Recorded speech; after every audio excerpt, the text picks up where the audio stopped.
कहाँ कहाँ नहीं ढूंढा गया राध्या को। हर रास्ता, हर मंदिर, हर सुनसान गली छान मारी गई, लेकिन उसका कोई सुराग नहीं मिला। और जैसे जैसे समय बीतता है, परिवार की बेचैनी डर में बदलने लगती है। घर के आंगन में सन्नाटा पसरा हुआ है। तभी निहारिका रोते हुए कहती है कि कहीं राध्या के साथ कुछ अनहोनी तो नहीं हो गई।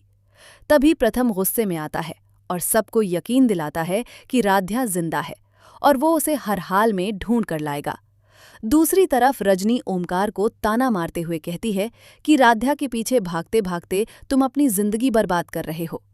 लेकिन ओमकार की दीवानगी कम नहीं होती और वो कहता है कि अगर राध्या को कुछ हुआ तो वो खुद को कभी माफ नहीं करेगा। तभी अचानक घर की लाइट्स बार बार झपकने लगती हैं और हवेली में अजीब सी आवाजें गूंजने लगती हैं। सबकी नजरें डर के साथ उस पुराने कमरे की तरफ जाती हैं जिसे सालों से बंद रखा गया था और कहा जाता है कि वहीं नानी की आखिरी सांसें चली थीं। अचानक दरवाज़ा अपने आप खुल जाता है और अंदर से ठंडी हवा के साथ एक रहस्यमयी साया बाहर आता है, जिसे देखकर सभी के होश उड़ जाते हैं। निहारिका डर के मारे बेहोश हो जाती है और प्रथम उसे संभालता है, लेकिन उसकी नज़रें उस साये से हटती नहीं। तभी एक धीमी आवाज़ गूंजती है जो कहती है कि राध्या को ढूंढना आसान नहीं है, क्योंकि वो सच्चाई के बहुत करीब पहुंच चुकी है, जिसे ये परिवार सालों से छुपा रहा है। ये सुनकर सबके चेहरे का रंग उड़ जाता है और ओमकार गुस्से में पूछता है कि आखिर वो सच्चाई क्या है। तभी अचानक दीवार पर टंगी पुरानी तस्वीर गिर जाती है और उसके पीछे एक गुप्त दरवाज़ा नजर आता है, जिसे देखकर सब हैरान रह जाते हैं। प्रथम और ओमकार उस दरवाजे को खोलते हैं और अंदर एक अंधेरी सुरंग मिलती है, जहां से हल्की हल्की चीखों की आवाजें आ रही होती हैं। दोनों हिम्मत करके अंदर जाते हैं और जैसे जैसे वो आगे बढ़ते हैं उन्हें राध्या के कुछ सामान मिलते हैं, जिससे ये साफ हो जाता है कि वो यहीं कहीं हैं। दूसरी तरफ घर में रजनी और बाकी लोग डर के साए में बैठे होते हैं। तभी अचानक टीवी अपने आप चालू हो जाता है और उसमें एक वीडियो चलने लगता है, जिसमें राध्या बंधी हुई नजर आती है और वो मदद की गुहार लगा रही होती है। ये देखकर सबके होश उड़ जाते हैं और रजनी रोने लगती है।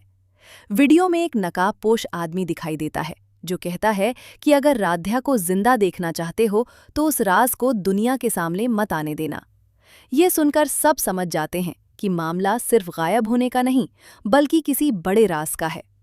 उधर सुरंग के अंदर प्रथम और ओमकार को एक पुराना कमरा मिलता है, जहां अजीबोगरीब चीजें रखी होती हैं और बीच में एक झूला अपने आप हिल रहा होता है।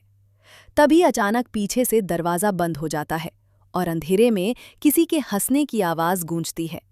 दोनों घबरा जाते हैं, लेकिन हिम्मत नहीं हारते और आगे बढ़ते हैं।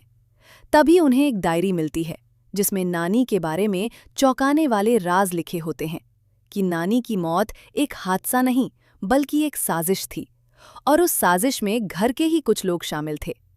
ये जानकर दोनों के पैरों तले जमीन खिसक जाती है और उन्हें एहसास होता है कि राध्या इसी सच के करीब पहुंच गई थी, इसलिए उसे अगवा किया गया। तभी अचानक सामने राध्या दिखाई देती है, जो बेहोशी की हालत में पड़ी होती है। दोनों उसे बचाने की कोशिश करते हैं, लेकिन तभी नकाबपोश आदमी सामने आ जाता है और उनके ऊपर हमला कर देता है।